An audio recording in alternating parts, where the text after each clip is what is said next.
മടിയിലിരുത്തി വിരലാൽ കുരിശു വരപ്പിച്ച സന്ധ്യകളും ഇളം മുട്ടിൽ കൈകൾ കൂപ്പി ഈശോയ്ക്കുമ്മ കൊടുത്തതും ഇന്നും എന്നോർമ്മയിൽ വീണ്ടും തെളിയുന്നു. തിരിച്ചു നടക്കാൻ കൊതിക്കുന്നു, തിരിച്ചു നടക്കാൻ കൊതിക്കുന്നു.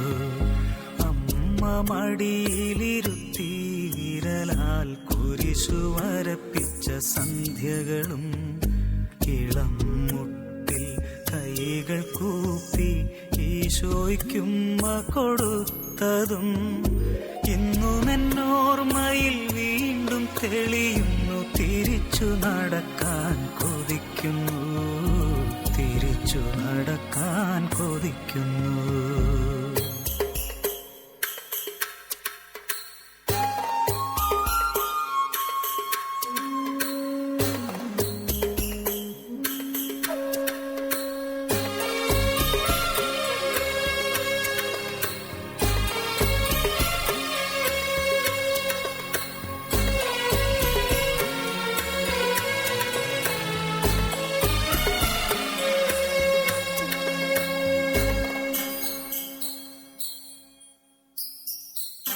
തൂവെള്ള വസ്ത്രവും മുടിയും ചാർത്തി പുലരിതൻ പൂക്കളും കൈകളിലേന്തി. തൂവെള്ള വസ്ത്രവും മുടിയും ചാർത്തി പുലരിതൻ പൂക്കളും കൈകളിലേന്തി അൾത്താര മുന്നിൽ കൈകുപ്പി നിന്ന് ആദ്യ കുർബാന തന്നോർമ്മകളും പച്ചകടാതെ മനസ്സിൽ നിറയുമ്പോൾ തിരിച്ചു നടക്കാൻ കൊതിക്കുന്നു, തിരിച്ചു നടക്കാൻ കൊതിക്കുന്നു.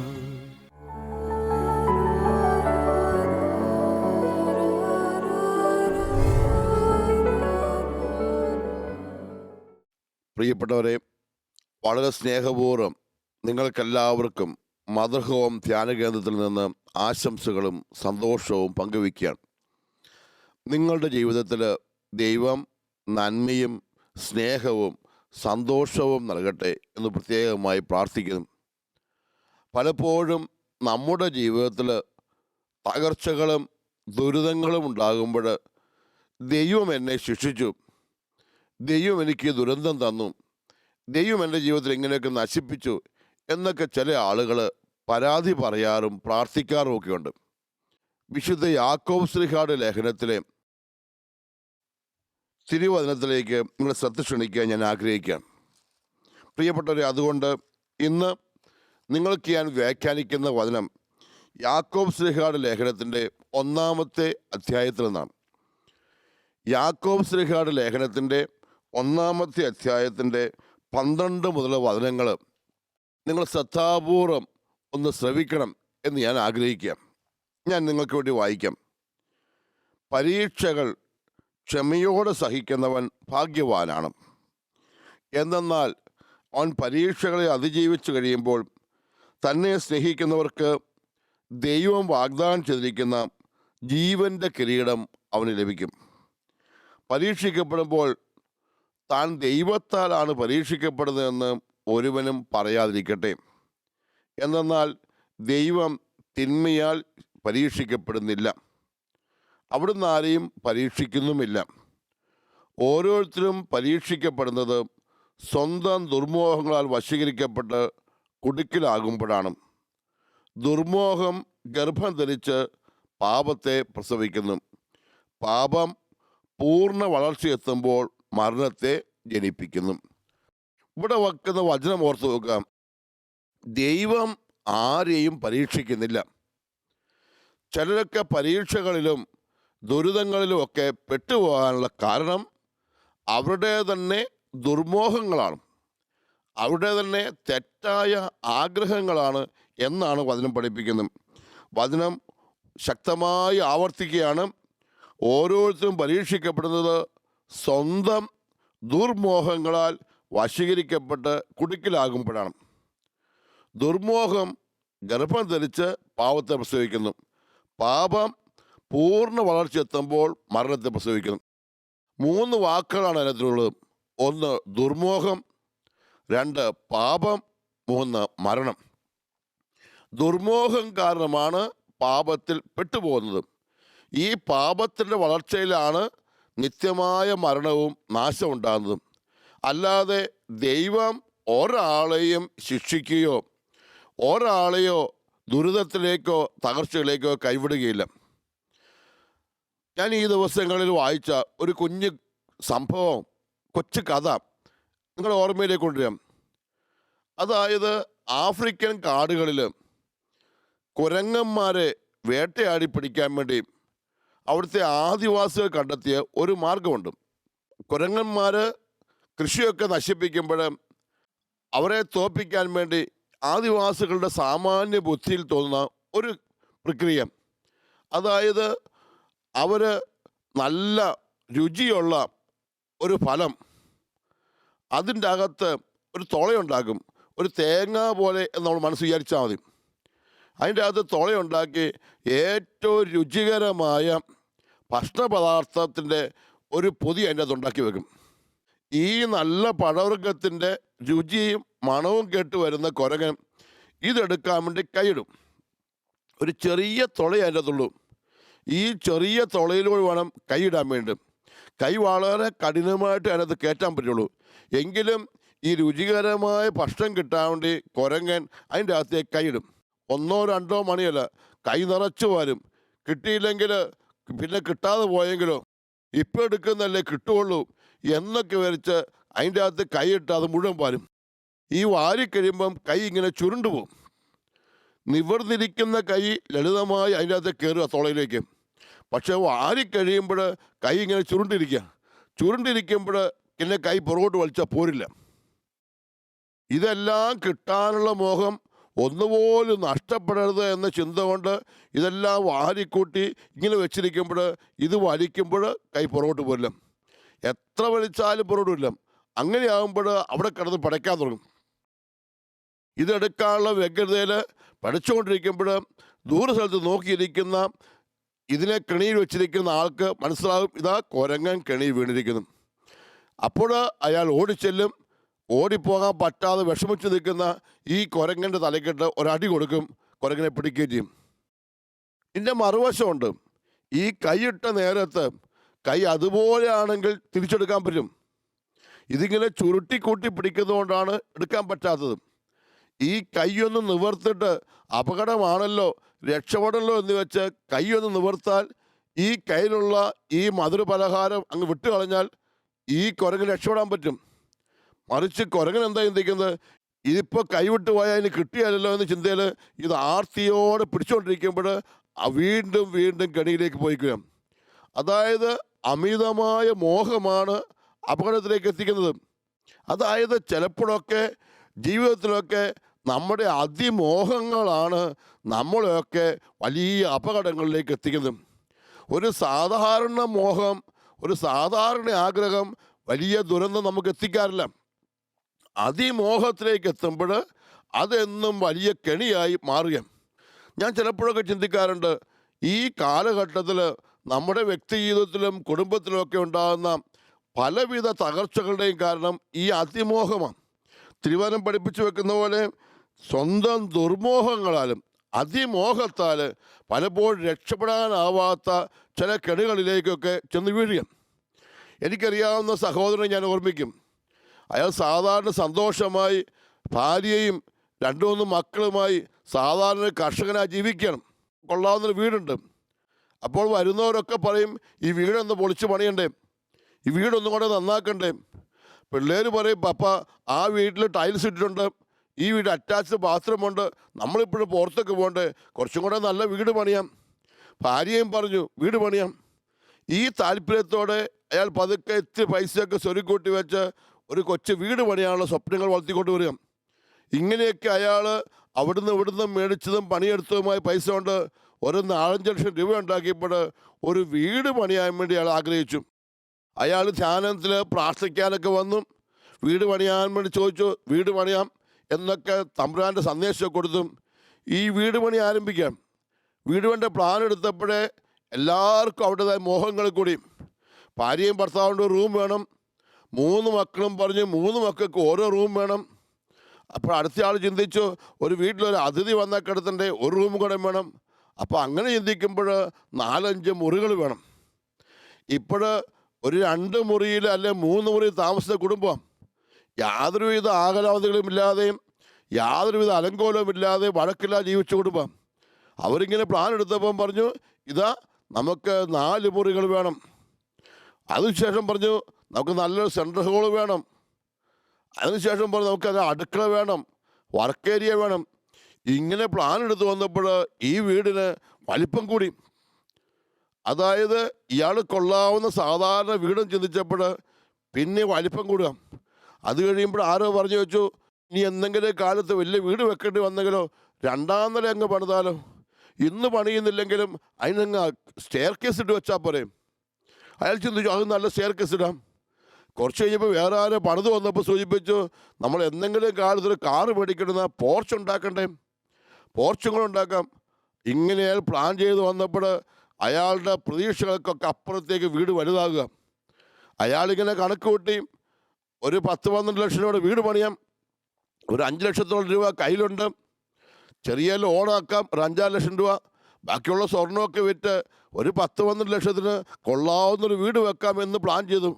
പക്ഷേ എല്ലാവരുടെയും പ്ലാനും എല്ലാവരുടെയും ആഗ്രഹവും കയറി വന്നപ്പോഴേക്കും ഈ വീട് ഒരു 20 ലക്ഷത്തിൻ്റെ വീടായി തീരുക. ഇയാളുടെ ആകെപ്പാടെയുള്ള 5 ലക്ഷം രൂപയാണ്. അപ്പോൾ ഇയാൾ പണം ബാങ്കിൽ നിന്ന് എടുക്കേണ്ടത് 5 ലക്ഷം എന്ന് കണക്ക് കൂട്ടിയത് അതെടുത്ത് ആവശ്യം വന്നപ്പോൾ 12 ലക്ഷം രൂപ എടുക്കേണ്ടി വന്നു. പിന്നെ കയ്യിലുള്ള സ്വർണവും എല്ലാം വിറ്റിട്ടും പലരോട് കടം മേടിക്കേണ്ടി വന്നു.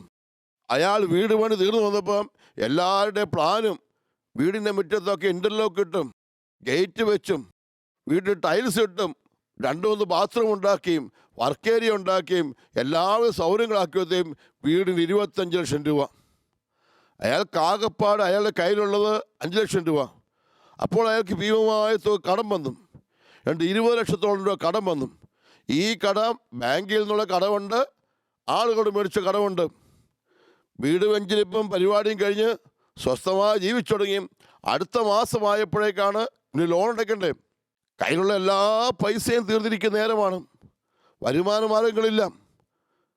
തൽക്കാലം എങ്ങനെയെങ്കിലും തട്ടിമുട്ടി 1 മാസം ലോൺ വെച്ചു. 2-ാം മാസം ആകുമ്പം ലോൺ അടയ്ക്കാൻ പൈസയില്ല, പണയം വെക്കാമ്പോൾ സാധനമില്ല. കൈവായ്പ മേടിച്ചവരും ആരോടെങ്കിലും ചോദിച്ച് മേടിച്ചവരൊക്കെ ചോദിക്കാൻ തുടങ്ങി. അതനുസരിച്ച് അയാളുടെ ടെൻഷൻ കൂടി. അയാൾക്ക് പൈസ ഉണ്ടാകാതെ വരുമ്പോൾ അയാൾ ബ്ലേഡിൽ നിന്ന് മേടിച്ചു, ലോൺ അടച്ചു. പിറ്റത്തെ മാസം ബ്ലേഡിൻ്റെ പലിശയും കൂടിയായി. ബ്ലേഡ് കമ്പനിയിൽ നിന്നും അന്യായ പലിശയ്ക്ക് വാങ്ങിയ പൈസയുടെ പണം കൊണ്ട് കൊടുക്കാൻ പറ്റാതെ ഇങ്ങനെ കടം കൂടിക്കൂടി വരിക.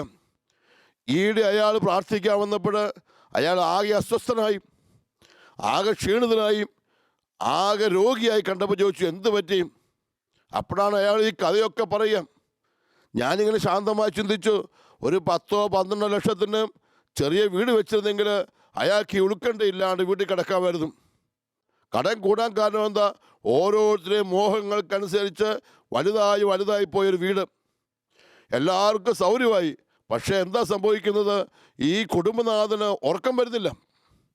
സ്വസ്ഥമായി ഉറങ്ങാൻ, ആകുലതകളില്ലാതെയും ഭയമില്ലാതെ കിടന്നുറങ്ങാൻ പറ്റുന്ന ഒരു വീട് സ്വപ്നം കണ്ടിട്ട് ഇപ്പോൾ ഈ പുതിയ വീട്ടിലെ കിടന്നിട്ട് ഉറക്കം വരുന്നില്ല. കാരണം ഇതിൻ്റെ കടം എങ്ങനെ അടയ്ക്കും? എങ്ങനെ ലോൺ പൂർത്തീകരിക്കും? ഇപ്പോൾ അയാൾ എന്നോട് പ്രാർത്ഥിച്ചത്, അച്ഛാ ഈ സ്ഥലം വിൽക്കാൻ വേണ്ടി പ്രാർത്ഥിക്കണം അച്ഛാന്ന്. ഈ വീട് സ്ഥലം കൂടെ വിറ്റാൽ മാത്രമേ കടം തീരുകയുള്ളൂ. കടം തീർന്നില്ലെങ്കിൽ അയാൾക്ക് രോഗത്തിലേക്ക് പോവുകയാണ്. മാത്രമല്ല കടബാധ്യത കൂടുന്നതനുസരിച്ച് അയാളുടെ മനസ്സിൻ്റെ എല്ലാ അസ്വസ്ഥതയും നഷ്ടപ്പെടുക. ഞാൻ തിരുവാരം ഇങ്ങനെ ഓർത്തു, ദുർമോഹം ഗർഭം ധരിച്ച് പാപത്തെ പ്രസവിക്കുന്നു, പാപം മരണത്തിലേക്ക് നയിക്കുന്നു. അയാൾ ഇങ്ങനെ പറഞ്ഞു, അച്ഛാ ഈ കടം വീട്ടാൻ സാധിച്ചില്ലെങ്കിൽ ഞാൻ പോയി ആത്മഹത്യ ചെയ്യും അച്ഛാ. അതായത് മരണത്തിൻ്റെ ഒരു ധ്വനി പോലും ഞാൻ അവിടെ കേൾക്കുക. തിരുവചനം ശക്തമായി പറഞ്ഞു വെച്ചതാണത്. നിൻ്റെ അമിതമായ മോഹം, അമിതമായ ആഗ്രഹങ്ങൾ കുറച്ച് വെച്ചിരുന്നെങ്കിൽ നിനക്ക് എന്തോ സ്വസ്ഥമായി ജീവിക്കാൻ പറ്റുമായിരുന്നു. പ്രിയപ്പെട്ടവരെ, പലപ്പോഴും നമ്മുടെ സമൂഹത്തിലൊക്കെയുള്ള ഒരുപാട് ദുരിതങ്ങളുടെ കാരണങ്ങൾ തപ്പിപ്പോകുമ്പോൾ എല്ലാവരും കൊണ്ടുനടക്കുന്ന അമിതമായ മോഹങ്ങളാണ് പ്രശ്നം. ആഗ്രഹങ്ങളാണ് ദുഃഖങ്ങൾക്ക് കാരണം. ആഗ്രഹങ്ങൾ നിയന്ത്രിച്ചാൽ ദുഃഖങ്ങൾ കുറയും. ചിലരുടെയൊക്കെ ജീവിതത്തിലെ തെറ്റായ ആഗ്രഹങ്ങൾ, അമിതമായ ആഗ്രഹങ്ങളാണ് എന്നും ദുരിതത്തിന് കാരണം. ഈ അമിതമായ മോഹത്തെ, അമിതമായ ആഗ്രഹങ്ങളെ നിയന്ത്രിക്കാൻ പഠിച്ചാൽ മാത്രമേ നമുക്കിന്ന് സ്വസ്ഥത ഉണ്ടാവുള്ളൂ. മോഹങ്ങൾ ഏറിപ്പോയാൽ ബലൂൺ പോലെയാണത്. ബലൂൺ നല്ലതാണ്, അത് വീർപ്പിക്കുന്നത് നല്ലതാണ്. പക്ഷെ അമിതമായി വീർപ്പിച്ചാലോ ബലൂൺ പൊട്ടും. ഈ ബലൂൺ പൊട്ടാനുള്ള കാരണം അമിതമായി വീർപ്പിച്ചതാണ്, സാധാരണ പോലെ വീർപ്പിച്ചതല്ല. പ്രിയപ്പെട്ടവരെ, നിങ്ങളിൽ പലരുടെയും ജീവിതത്തിൽ തകർച്ചകൾക്കും ഇന്ന് നിങ്ങൾ അനുഭവിക്കുന്ന ടെൻഷനും ഇന്ന് നിങ്ങൾ അനുഭവിക്കുന്ന ദുരിതത്തിനും ഒക്കെ കാരണം നിങ്ങളുടെ ഉള്ളിലൊക്കെ നിങ്ങൾ വളർത്തിയെടുക്കുന്ന അമിതമായ മോഹങ്ങളാണ്. ഈ അമിതമായ മോഹങ്ങളെ നിയന്ത്രിക്കാൻ സാധിച്ചാൽ മാത്രമേ നിങ്ങൾക്ക് സ്വസ്ഥത കിട്ടുകയുള്ളൂ. ഞാൻ പലപ്പോഴും ചിന്തിക്കും, ആരെങ്കിലുമൊക്കെ എന്നോട് നടക്കാൻ പറഞ്ഞാൽ എനിക്ക് നടക്കാൻ പറ്റും. കുറേ ദൂരം നടന്നാലും ഞാൻ ക്ഷീണിച്ച് വരികയാണ്. ഓടാൻ പറഞ്ഞാലും ചിലപ്പോൾ എനിക്ക് ഓടാൻ പറ്റും, കുറച്ചൊക്കെ ഓടാൻ പറ്റും. ചാടാൻ പറഞ്ഞാൽ ചിലപ്പോഴൊക്കെ ഒരു 3 അടിയൊക്കെ ചാടാൻ എനിക്ക് സാധിച്ചേക്കും. പക്ഷെ ആരെങ്കിലുമൊക്കെ എന്നെ പ്രേരിപ്പിച്ചും എന്നെ പ്രോത്സാഹിപ്പിച്ചും ഹൈ ജമ്പ് ചാടാൻ പറഞ്ഞാൽ എനിക്ക് ചാടാൻ പറ്റില്ല. എൻ്റെ ഈ വണ്ണം വെച്ചും എൻ്റെ ഈ വയറ് വെച്ചും ഹൈ ജമ്പ് ചാടാൻ എനിക്ക് പറ്റില്ല. ഹൈ ജമ്പ് ചാടാൻ പൊങ്ങിയാലും ഞാൻ നേരത്തേക്ക് പൊത്തോന്ന് പറഞ്ഞ് വീണ് പോവുകയുള്ളൂ. പലരും പ്രേരിപ്പിക്കും, അച്ഛൻ ചാടാൻ പറ്റുമായിരിക്കും, അച്ഛൻ ചാടാൻ പറ്റുമായിരിക്കും, പണ്ട് LP സ്കൂളിൽ ചാടിയിട്ടുള്ളതിൽ UP സ്കൂളിൽ ചാടിയിട്ടുള്ളത് എന്നൊക്കെ പറയും. പക്ഷേ ഞാനാണ് എന്നെ നിയന്ത്രിക്കേണ്ടത്, തീരുമാനിക്കേണ്ടത്. എനിക്ക് ചാടാൻ പറ്റില്ല. ഇങ്ങനെ ചാടുന്നത് എൻ്റെ ശരീരത്തിൽ ചേർന്നതല്ല.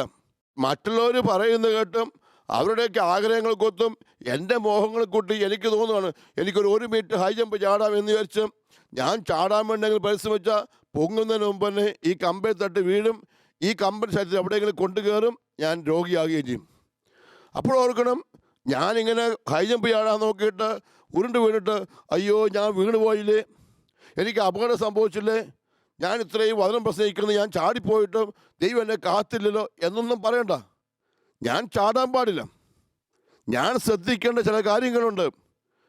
എൻ്റെ മനസ്സിൻ്റെ തെറ്റായ മോഹങ്ങളുടെ പുറകെ പോയാൽ എനിക്കെന്നും അപകടമാണ്. പ്രിയപ്പെട്ടവരെ, ഈ കാലഘട്ടത്തിൽ ക്രൈസ്തവ സമൂഹത്തിൽ ഒരുപാട് പേരുടെ ജീവിതത്തിൽ വലിയ പ്രതിസന്ധിയായി സാമ്പത്തികമായ അസ്വസ്ഥത കടന്നു വരിക. ഒരുപാട് കടബാധകളെക്കുറിച്ചാണ് എല്ലായിടത്തും കേൾക്കുന്നത്. ഇന്ന് ധ്യാന കേന്ദ്രങ്ങൾ ധ്യാനിക്കാൻ വരുന്ന ഒരുപാട് ആളുകൾ പ്രാർത്ഥിക്കുന്നത് അച്ഛാ കടം വീട്ടാനുള്ള മാർഗത്തെക്കുറിച്ചാണ്. ഞാൻ അവരോട് ചോദിക്കും, കടം വീട്ടാൻ എന്താ മാർഗം? ആകാശത്ത് മന്ന പൊഴിച്ചതുപോലെ ദൈവം സ്വർണ്ണമൊന്നും ഇട്ട് തരികയില്ല. ആകാശത്ത് മന്ന പൊഴിച്ചതുപോലെ നോട്ട് കെട്ടുകൾ ഇട്ട് തരികയില്ല. അല്ലാതെ ഈ ഭൂമിയിൽ നിന്ന് കുഴിച്ചെടുക്കാൻ പറ്റുന്നതുമില്ല. പിന്നെ എങ്ങനെയാണ് മാറ്റാൻ പറ്റുക? നമ്മൾ നമ്മുടെ ജീവിതക്രമത്തെ ക്രമീകരിക്കാതെ നമുക്കൊരിക്കലും തന്നെ ജീവിതത്തിൽ സന്തോഷകരമായ വളർച്ച ഉണ്ടാകുകയില്ല. കടബാധകൾ മാറണമെങ്കിൽ നമ്മൾ നമ്മുടെ ജീവിതക്രമത്തിൽ മാറ്റം വരുത്തിയേ പറ്റൂ. അതിമോഹങ്ങളുടെ പിന്നാലെ പോകുമ്പോൾ ഈ അതിമോഹം കാരണം നമുക്കെന്നും ദുരിതവും ദുഃഖവും ഉണ്ടാകുന്നത്. അതുകൊണ്ട് പ്രിയപ്പെട്ടവരെ, ന്യായമായ മോഹങ്ങളിലേക്കും ന്യായമായ ആഗ്രഹങ്ങളിലേക്കും തിരിച്ചു വരാൻ മനസ്സിനെ പാകപ്പെടുത്തുന്നതാണ് ആത്മീയത എന്ന് പറഞ്ഞു വെക്കുന്നത്. ഈ ലോകത്തിൻ്റെ ശൈലികൾക്കനുസരിച്ച്, ഈ ലോകത്തിൻ്റെ മോഹങ്ങൾക്കനുസരിച്ച് നമ്മൾ സ്വപ്നങ്ങൾ കൂട്ടിക്കൂട്ടി വന്നാൽ ആ മേഖലകളിൽ എല്ലാത്തിലും പരാജയപ്പെടാൻ പോവുകയാണ് നമ്മൾ. ഞാൻ ഓർക്കും, ഞാൻ നേരത്തെ പറഞ്ഞ സംഭവകഥയിലേക്ക്, ഈ മനുഷ്യൻ ഒരു കൊച്ചു വീട്ടിൽ സ്വസ്ഥമായി ജീവിച്ചതാണ്. അയാൾക്കൊരു വീട് വേണം, എല്ലാവരെയും പോലെ ആയിക്കോട്ടെ വീട് വേണം എന്ന് വെച്ചാൽ വീട് വെക്കുമ്പോൾ അയാൾക്ക് കൊക്കിനൊതുങ്ങാവുന്ന രീതിയിലുള്ള, അയാൾക്ക് നിയന്ത്രിക്കാനാവുന്ന രീതിയിലുള്ള വീടായിരുന്നുവെങ്കിൽ ഈ സ്വസ്ഥമായി വീട്ടിൽ കിടന്നുറങ്ങാമായിരുന്നു. വലിയ വീട് വെച്ചത് കൊണ്ടാണ് അയാൾക്ക് അന്ന് വീട് വിറ്റുപോകേണ്ടി വന്നത്. മറിച്ച് സ്വാഭാവികമായ രീതിയിലായിരുന്നെങ്കിൽ അയാൾക്ക് സ്വസ്ഥമായി ജീവിക്കാം. ഇന്ന് എല്ലാവരുടെയും മനസ്സിൽ അതിമോഹമാണ്. കഴിഞ്ഞ ദിവസം ഒരു അപ്പച്ചൻ വന്നിരുന്ന് പ്രാർത്ഥിച്ചു, അച്ഛാ ആകെ കടത്തിപ്പെട്ടിരിക്കുക, ബാങ്ക് ലോൺ ഇങ്ങനെ പെരുകി വരിക, എന്ത് ചെയ്യണം നടത്തില്ല. ഞാൻ എന്തിനാ ബാങ്ക് ലോൺ? അച്ഛാ മോനെ പഠിക്കാൻ വിട്ടത്. അച്ഛാ എവിടെ പഠിക്കാൻ വിട്ടത്? ഇംഗ്ലണ്ടിൽ MBA പഠിക്കാൻ വിട്ടു. +2 കഴിഞ്ഞപ്പോൾ ആരൊക്കെയോ അവിടെ ഇവിടെ പറഞ്ഞിട്ട് പയ്യൻ വന്ന് പറഞ്ഞു, ഇംഗ്ലണ്ടിൽ പോയി MBA പഠിച്ചാൽ ഭയങ്കര ജോലി സാധ്യതയുണ്ട്. ഈ വാക്ക് കേട്ടു പയ്യന് ഭയങ്കര ആഗ്രഹം പുറത്തു പോകണമെന്ന്. അതിനവനെ ഉണ്ടാക്കിയ മാറും MBA പഠിക്കാൻ പോകാം.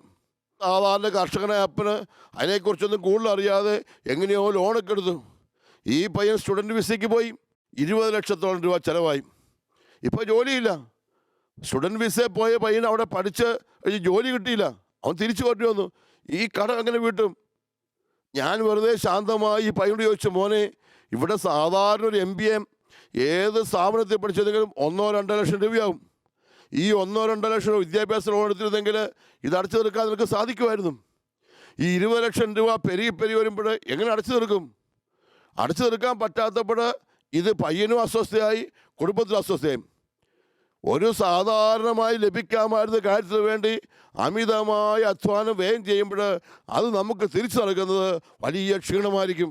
പ്രിയപ്പെട്ടവരെ, ചിലപ്പോഴൊക്കെ ഈ കാലഘട്ടത്തിലൊക്കെ ഒരുപാട് പുറത്തു പോകുന്നു, വിദേശങ്ങളിൽ പോകുന്നു, അവിടെ ഇവിടെ പോകുന്നു. അതൊക്കെ തന്നെ ഇവിടെ പഠിക്കാവുന്നതാണ്, ഇവിടെ നേടാവുന്നതാണ്, ഇവിടെ വെച്ച് സ്വന്തമാക്കാവുന്നതാണ്. വേണ്ടാത്ത മോഹങ്ങളുടെയും കഥകളുടെയും പുറകെ ഇങ്ങനെ നെട്ടോട്ടോടി എവിടെയൊക്കെയോ ചെന്നെത്താൻ പറ്റാത്ത രീതിയിൽ നമ്മൾ പരാജയപ്പെട്ടു പോവാം. പണ്ട് ടോൾസ്റ്റോയുടെ കഥ സ്കൂളിൽ പഠിച്ച് ഓർത്ത് വെക്കണം. ഒരാൾക്ക് എത്ര അടി മണ്ണ് വേണമെന്നും, ഒരാൾക്ക് ജീവിക്കാൻ, ഒരാൾക്ക് ഓടിപ്പോകാൻ, ഒരാളുടെ ജീവിതത്തിൽ സന്തോഷം എത്ര അടി മണ്ണ് വേണമെന്നും, ഒരുപാട് കിട്ടാണ്ട് മോഹിച്ചിടുന്ന മനുഷ്യന് എവിടെ എത്തിയില്ലെന്നും അവസാനം 6 അടി മണ്ണിലേക്ക് ചുരുങ്ങിയെന്നൊക്കെയുള്ള ടോൾസ്റ്റോയുടെ കഥ മനസ്സിൽ കൊണ്ടുവരിക. പ്രിയപ്പെട്ടവരെ, നമ്മുടെ അതിമോഹങ്ങളെ നിയന്ത്രിച്ചേ പറ്റും. അത് ഏത് മേഖലയിലായാലും. അതിമോഹം, സുഖത്തിന് വേണ്ടി അതിമോഹം എന്നും നമ്മളെ പാപത്തിലേക്ക് നയിക്കും. പലപ്പോഴും ഈ ദിവസങ്ങളിലൊക്കെ നമ്മൾ പത്രങ്ങളിലും TV കളിലും കാണാറില്ലേ, പല ചെറിയ കുട്ടികളൊക്കെ മോഷണത്തിലേക്ക് പോകുന്നത്. എന്തിനാ മോഷണത്തിലേക്ക് പോയത്? അവരുടെ മോഹങ്ങളെ തൃപ്തിപ്പെടുത്താൻ വേണ്ടിയാണ്. മാല മേടിക്കാൻ വേണ്ടി, സൈക്കിൾ മേടിക്കാൻ വേണ്ടി, ആർഭാടത്തിന് വേണ്ടിയിട്ടാണ് മോഷണത്തിലേക്ക് പോയത്.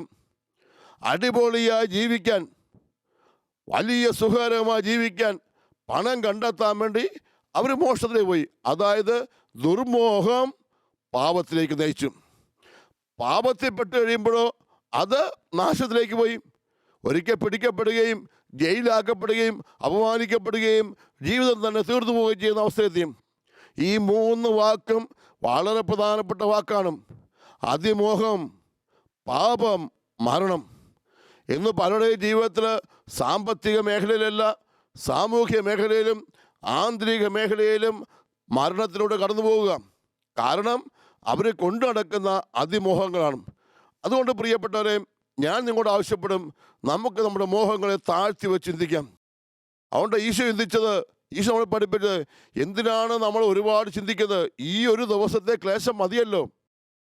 ഓരോരുത്തർക്കും ഓരോ ദിവസത്തിൻ്റെ ക്ലേശം മതി, ഓരോ ദിവസത്തിൻ്റെ അനുഭവങ്ങൾ മതി, ഓരോ ദിവസത്തിന് സന്തോഷം മതി. അത്രമാത്രം ശാന്തമായി മനസ്സിനെ പാകപ്പെടുത്താനാണ് നമ്മൾ പഠിച്ചു വെക്കേണ്ടത്. ഈ പാകപ്പെടുത്തലില്ലെങ്കിൽ അതെന്നും അപകടമായും ദുരിതമായും തകർച്ചയായി മാറിക്കൊണ്ടിരിക്കും. അതുകൊണ്ട് പ്രിയപ്പെട്ട, ഗൗരവമായി ചിന്തിക്കണം.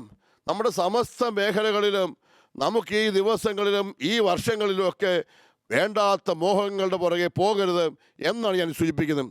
പ്രിയപ്പെട്ടവരെ, അതുകൊണ്ട് തന്നെ ഞാൻ നിങ്ങളോട് സൂചിപ്പിച്ചു വെക്കും, നിങ്ങളുടെ വ്യക്തി ജീവിതത്തിലും കുടുംബ ജീവിതത്തിലുമൊക്കെ തെറ്റായ മോഹങ്ങളുടെ പുറകെ പോകരുത്. അത് സാമ്പത്തിക മേഖല ഒരു മേഖല ഞാൻ എടുത്തു പറഞ്ഞു എന്ന് മാത്രമേ ഉള്ളൂ. നിങ്ങൾ ഓരോരുത്തരുടെ ജീവിതത്തിലെ ലാളിത്യത്തെക്കുറിച്ചും ലളിതമായി ജീവിക്കുന്ന മനോഭാവങ്ങളെക്കുറിച്ചും വളരെ കരുതലോടെ ഈ ദിവസങ്ങൾ ചിന്തിക്കണമെന്ന് ആവശ്യപ്പെടുന്നത്. പ്രത്യേകിച്ച് കുടുംബജീവിതം നയിക്കുന്ന ആളുകളൊക്കെ ഞാൻ സൂചിപ്പിച്ചു വെക്കും, വീട്ടിലെ എല്ലാ ചെലവുകളും ചുരുക്കാൻ ബോധപൂർവം പഠിക്കണം. അമിതമായ വലിപ്പങ്ങളിലേക്ക് പോയേക്കരുത്. അത് വീട് പണിയുമ്പോഴായിരിക്കാം, കാറ് മേടിക്കുമ്പോഴായിരിക്കാം, ഡ്രസ്സ് മേടിക്കുമ്പോഴായിരിക്കാം, ഏത് യാത്രയ്ക്കായിരിക്കാം. ഏതെല്ലാം മേഖലകളിൽ ചെലവ് ചുരുക്കാമോ അത്രയും ചെലവ് ചുരുക്കാൻ മാത്രമേ നമുക്കിനിയുള്ള കാലഘട്ടങ്ങളിൽ വളരാൻ പറ്റുള്ളൂ. ആർഭാടത്തിൻ്റെയും ധൂർത്തിൻ്റെയും പൊങ്ങച്ചത്തിൻ്റെയും കാലഘട്ടം നമുക്കെന്നും ദുരിതമാണ്. എല്ലായ്പ്പോഴും ധൂർത്തുകളുടെ പുറകിൽ പോകാനുള്ള ഒരു വ്യഗ്രത, ഒരു അപകർഷാബോധത്തിൻ്റെ നെഗറ്റീവായൊരു വ്യഗ്രത മലയാളിക്കുണ്ട്.